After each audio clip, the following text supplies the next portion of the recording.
So, what's really on the minds of the world's top business leaders as we look ahead to 2026? We're diving into a major survey of over 350 global CEOs to find out, what are they betting on, and maybe more importantly, what's keeping them up at night? Let's get into it. All right, so the big headline number coming out of this Teneo report is this: a huge wave of optimism. Get this, a full 73% of CEOs expect the global economy to get better in the coming year. I mean, that's almost 3/4 of them. That is a really strong vote of confidence. But, and this is where it gets really interesting, that confidence isn't quite as blazing hot as it was last year. The optimism is definitely there, but it's got a bit of a chill to it. It's more measured, and there's a really good reason for that. So here's the game plan for how we're going to break this all down. First, we'll dig into that idea of cautious confidence. Then we're going to look at what's being called a new world map, basically how globalization is changing. After that, it's all about the massive bet everyone's making on AI, and you might be surprised by its impact on jobs. And to wrap it all up, we'll talk about what it actually takes to win in this new, uncertain world.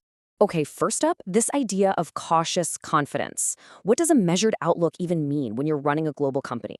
Well, it's this kind of weird balancing act, right? Seeing all this opportunity out there, but also being super realistic about the hurdles on the track. And this quote from Daniel Butters at Teneo just nails it. The reason for all this caution? It's the sheer complexity of everything. You've got politics, economics, business, it's all tangled up. And that creates uncertainty. So leaders are being careful, not taking anything for granted.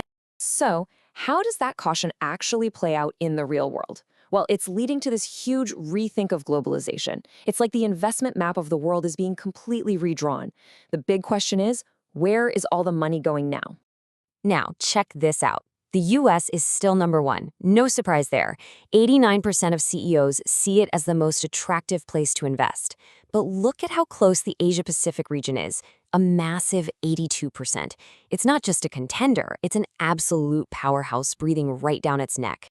And if we zoom in on that huge Asia-Pacific number, one of the biggest stories of this whole report starts to pop out. There's a really profound strategic shift happening inside the region, and it's all about two giants. Just look at this timeline. Right now, China is seen as more strategically important. But fast forward 5 years, and CEOs expect India to actually pull ahead. And in a decade, well, India's importance just keeps growing, while China's starts to dip. CEOs are betting big on India as a future engine for demand and a hub for talent. But navigating this new world map isn't just about picking the right countries anymore. It's about picking the right technologies to win. And let's be honest, there's really only one technology dominating that conversation right now: AI. A staggering 68% of CEOs are ramping up their investment in AI. In fact, it's the only technology where they're planning to spend money at a faster rate than they did last year. So this isn't just some trend, it's becoming absolutely essential to compete.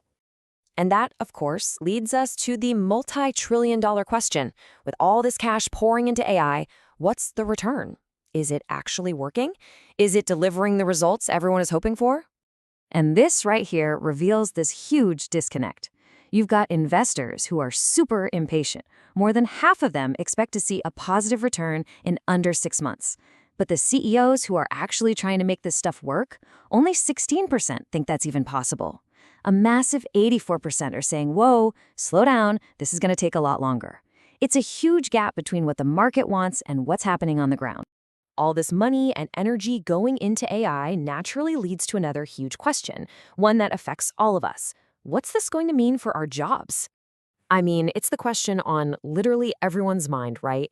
As these machines get smarter and smarter, are we humans on our way out of the workforce? And you're not going to believe this, but the answer from the people who actually do the hiring is no, at least not for now. In fact, it's kind of the opposite. So here's the twist. For 2026, most CEOs actually think AI is going to increase hiring. Why? Well, because you need people to make the AI work. You need whole teams to build and roll out these new systems. They call it AI enablement. And you've got to train your current staff to use all this new tech. It's not about replacing humans with machines. It's about building their capabilities side by side. So let's bring this all together. You take some cautious optimism, you mix it with a redrawn global map, and you throw in a game-changing technology like AI. What do you get? You get a world that is defined by uncertainty. So how on earth do you lead through that? This chart just says it all. The world's top CEOs are almost perfectly split down the middle.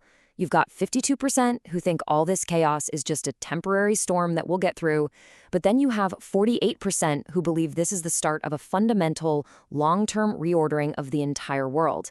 The bottom line, nobody knows for sure which way things are going to go. So if you can't predict the future, what skills really matter for the next generation of leaders?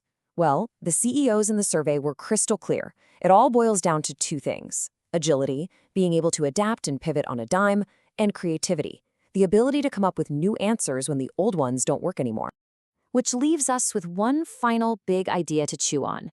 For decades, the goal for every company was always growth, growth, growth. But in this new world of constant change and uncertainty, maybe the ultimate advantage isn't just about getting bigger.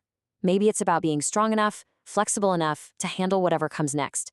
It makes you wonder, is resilience the new growth?